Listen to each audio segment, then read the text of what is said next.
నాగోల్లో OBC సమ్మేళనంపై Bandi Sanjay మాట్లాడుతున్నారు. Live లో చూద్దాం. పాత బస్తీలో ఉన్న మాకు మెట్రో ఎందుకు వస్తలేదు? పాత బస్తీలో ఉన్నట్టు మాకు రోడ్లు ఎందుకు వేస్తున్నారు? పాత బస్తీలో మాకు ఉద్యోగాలు ఎందుకు వస్తలేవు?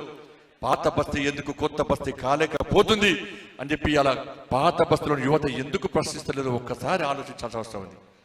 ఎస్, మాకు జరుగుతున్న అన్యాయం ప్రశ్నించిన మేము ముస్లిం రిజర్వేషన్ వల్ల ఇలా బీసీలకు అన్యాయం జరిగింది, హిందువులకు అన్యాయం జరిగింది. ఇలా భారతీయ జనతా పార్టీ ప్రశ్నిస్తే దాన్ని మతతత్వం అంటున్నారు. పాత బస్తీకి పోయి ముస్లిం సమాజం గురించి, పాత బస్తీ అభివృద్ధి గురించి మాట్లాడితే కూడా భారతీయ జనతా పార్టీ ముస్లిం వ్యతిరేకం, ఇలా మైనార్టీలకు వ్యతిరేకం, కరడుకు ఇలా హిందూ మతాన్ని, హిందూ ధర్మాన్ని తీసుకొచ్చి మత విద్వేషాలు రగిలించే ప్రయత్నం చేస్తారని చెప్పి ఇలా ఎంఐఎం పార్టీ కానీ, బీఆర్ఎస్ పార్టీ కానీ, ఇవాళ కాంగ్రెస్ పార్టీ కానీ ప్రశ్నిస్తున్నారు, ఇవాళ బదనాం చేసే ప్రయత్నం చేస్తున్నారు. ఈ దేశంలో కానీ తెలంగాణ రాష్ట్రంలో ఏ ముస్లిం కూడా బజరంగ దళ్ మీద నిషేధం విధించాలని కోరుకుంటున్నారు. ఎవరు కూడా, ఏ ముస్లిం వ్యక్తి కూడా, ఏ ముస్లిం మీద కూడా ఈ తెలంగాణ రాష్ట్రంలో బజరంగ దళ్ నిషేధించాలని కోరుకుంటున్నారు. ఇలా బజరంగ దళ్ తెలంగాణ రాష్ట్రంలో ఎక్కడ విధ్వంసాలు సృష్టించలే, ఎక్కడ హింసను ప్రేరేపించలే. బజరంగ దళ్ ఎక్కడ కూడా ఇలా రెచ్చగొట్టే ప్రయత్నం చేయలే. హిందూ ధర్మం కోసం పనిచేస్తున్న సంస్థ బజరంగ దళ్.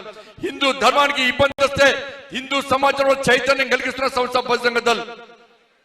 ఇవాళ బజరంగ దళ్ మీద నిషేధం విధించడానికి ఈ తెలంగాణ రాష్ట్రంలో బీఆర్ఎస్ పార్టీ పోటీ పడుతున్నది. ఎందుకంటే కాంగ్రెస్ పార్టీ ముందుకొచ్చి అడ్వాన్స్ గా వచ్చి బజరంగ దళ్ మీద నిషేధం విధిస్తా అని చెప్పి ప్రకటిస్తుంది కావచ్చు. అందుకే మేమే అడ్వాన్స్ గా ముందుకొచ్చి బజరంగ దళ్ నిషేధం విధిస్తా అని చెప్పి ఇలా ముఖ్యమంత్రి కుట్రలు పడుతున్న విషయాన్ని ఒక్కసారి తెలంగాణ సమాజం గుర్తించుకోవాలి.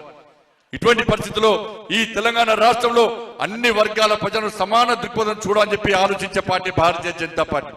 అందుకే ఈ రోజు బీసీ సమ్మేళనం పెడుతున్నాం. తెలంగాణ రాష్ట్రంలో బీసీలకు జరుగుతున్నటువంటి బడుగు బలైన వర్గాలు 1400 మంది బడుగు బలైన వర్గాలు, సంబంధ వర్గాలు ఆత్మ బలిదానం అయితే తెలంగాణ రాష్ట్రం వచ్చింది. శ్రీకాంతాచారి ఒక బీసీ అన్న, పోలీస్ కిష్టయ్య ఒక బీసీ అన్న, ఇలా ఈశాంత్ రెడ్డి అగ్రవర్ణం అయినప్పటికీ పేదోడన్న ఈశాంత్ రెడ్డి. పేదోళ్ళు బలిదానం అయితే తెలంగాణ రాష్ట్రం వచ్చిందన్న.